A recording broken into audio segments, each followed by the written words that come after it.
I've been wanting a grain and rice cooker for some time, so when KitchenAid just came out with their latest and greatest compact grain and rice cooker, I had to get it. This is an 8-cup cooker and it has a beautiful touch screen that's extremely user-friendly, and this is such a joy to use. I've already tested it a couple times and I really love it. Now, to start off with, it's very simple, easy to clean, but so smart. Now on the inside, the first part you'll see is this top little lid portion. This is obviously removable. You can toss it in the dishwasher. This is also where it pressurizes if needed, depending on what it's cooking.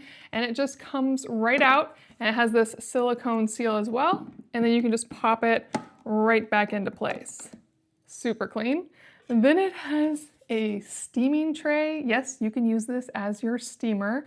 This is also dishwasher friendly, easy to use. Not the largest steaming tray, but wonderful. You could use it with something, or if you're just doing a single little meal of, say, dumplings, what a great way to do it. And then finally, you have your main pot. It is a non-stick pot. Yes, again, you can toss this in the dishwasher. And on top of using the dishwasher, obviously you can hand wash all these, and this has a self-clean cycle. If you just want it to basically steam clean itself, it'll do that too. This is so nice and simple. And on the inside, it really is a pretty standard design with your heat plate in the bottom. So starting off, it's sleek, very straightforward, easy to clean. Those are key pieces I look for. But where the magic happens is that this actually has a fully built-in scale and a lot of smarts. So let me show you that touchscreen. Now to use it, you really do just turn it on, and then the touchscreen will start up. Before I select modes, I just want to show in settings that you have a few options. You can, of course, zero out the scale. That's always helpful if it thinks it has anything in it. You can change the language, the sound level. It does have a quick guide, and it does have software versioning as well.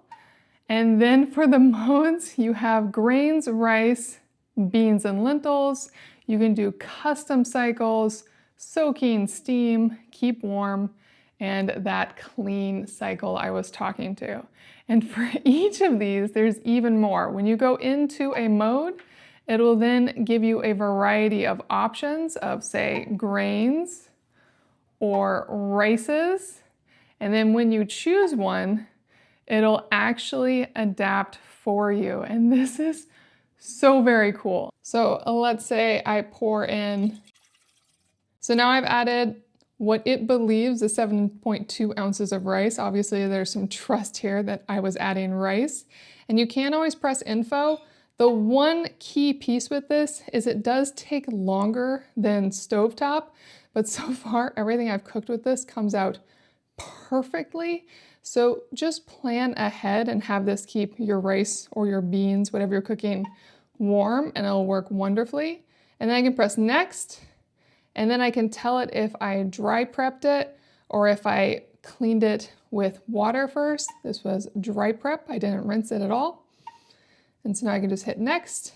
And now I can add liquid. This is where it gets so cool. So first off, I'm just adding away, and it's gonna tell me to slow down. And right now, if I stopped, I would have firm rice, but I can keep going till we get into regular.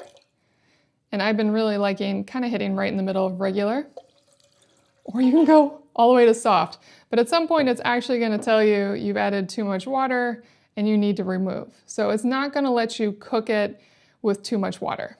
So now I added back to where I think it should be, and then I can just hit next. And now when I'm ready, I can just hit start. And this is always really nice. It'll give you the approximate cook time and give you the option of whether or not to keep it warm. And when you do press start, I'll close it down and start it, it will actually keep that keep warm option available to you. If you change your mind, you can always set that at any time. Now there are some pros and cons to this. One is that it doesn't have scheduled cooking, so I can't set this at night and have it cook before I wake up in the morning, for example. And this approximate cook time is approximate. A few times when I've used this, it will count down as expected and at some point just stay at a number for a few minutes and then keep counting down. So keep that in mind when you're using this, to not time your meal exactly to what this says. Especially with rice, you don't really need to. You can cook this well in advance. I am loving that this removes any of the guesswork or issues I've had with rice. I definitely will rush rice from time to time, open the pot too early, maybe add too much water, maybe run it slightly too hot, and I get inconsistent rice. And so far with this KitchenAid, I have gotten perfect rice every single time, and that alone is such a win. I really do think you are going to love this KitchenAid rice and grain cooker. I sure do. I hope this video helps.